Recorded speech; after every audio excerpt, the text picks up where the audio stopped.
Hello everyone, welcome to Saroj Mishra YouTube channel. मेरे YouTube channel पर आप सभी का बहुत बहुत स्वागत है। गुड न्यूज निकल कर आ रही है। हाई कोर्ट ने ऑर्डर दिया है केंद्रीय विद्यालय संगठन को और सेंट्रल गवर्नमेंट दोनों को कि 2 मंथ्स के अंदर, विद इन 2 मंथ्स, 2 महीने के अंदर अंदर, आई मीन 8 वीक्स, 8 हफ्ते के अंदर अंदर परमानेंट रिक्रूटमेंट जो है विशेष शिक्षकों की, उनको परमानेंट पोस्ट के लिए मंजूरी भी देनी है और उसके बाद रिक्रूटमेंट प्रोसेस भी स्टार्ट करनी है। तो बाकी की जो डिटेल है, क्योंकि ये परमानेंट रिक्रूटमेंट से रिलेटेड है, इसलिए काफी खास हो जाती है। तो आगे हम देखेंगे किन कैंडिडेट्स को इसका बेनिफिट मिलने वाला है। और ऑल इंडिया लेवल पर, किसी एक या दो स्कूल में नहीं, ये जो हाई कोर्ट ने ऑर्डर पास किया है ये ऑल इंडिया लेवल पर जितने भी केंद्रीय विद्यालय संगठन है सभी में परमानेंट रिक्रूटमेंट से रिलेटेड है। तो बाकी की डिटेल आगे समझते हैं। तो ये न्यूज इस तरीके से, और उच्च न्यायालय ने गुरुवार को 18 नवंबर, फ्राइडे 18 नवंबर को ये न्यूज आ रही है। तो थर्सडे को ये हो गया है कि हाई कोर्ट ने थर्सडे को, मीन 17 नवंबर को, सेंट्रल गवर्नमेंट को और केवीएस केंद्रीय विद्यालय संगठन को स्कूलों में मूक बधिर, दृष्टिबाधित और मानसिक रूप से कमजोर बच्चों को समुचित शिक्षा देने के लिए विशेष शिक्षकों को नियमित पदों को, तो ये खास चीज है, नियमित पद मतलब regular appointment, permanent post create करने को कहा, मंजूरी देने को कहा है।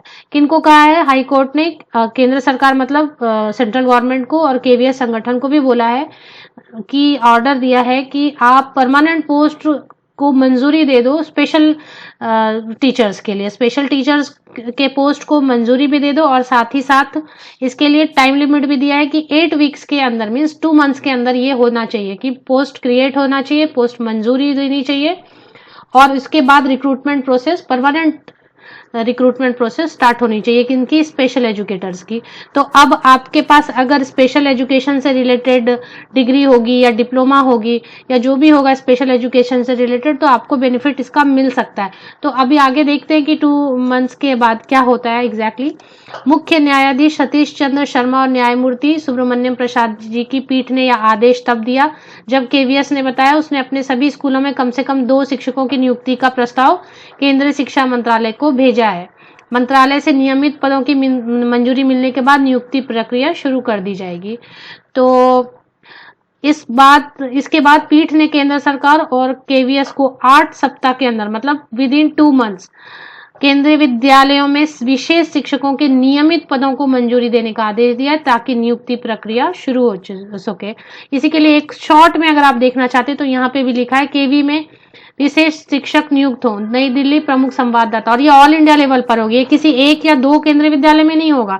तो गुड न्यूज उनके लिए है जिनके पास स्पेशल एजुकेशन से रिलेटेड डिग्री होगी, डिप्लोमा टीचर ट्रेनिंग की डिग्री होगी, डिप्लोमा होगी, या ऐसे रिलेटेड कनेक्टेड कोई भी स्पेशल एजुकेशन से रिलेटेड आपके पास रहेगा सर्टिफिकेट। तो देखते हैं अगर रिक्रूटमेंट आती है तो उसमें क्या क्या क्वालिफिकेशन की डिटेल लिखी होती है।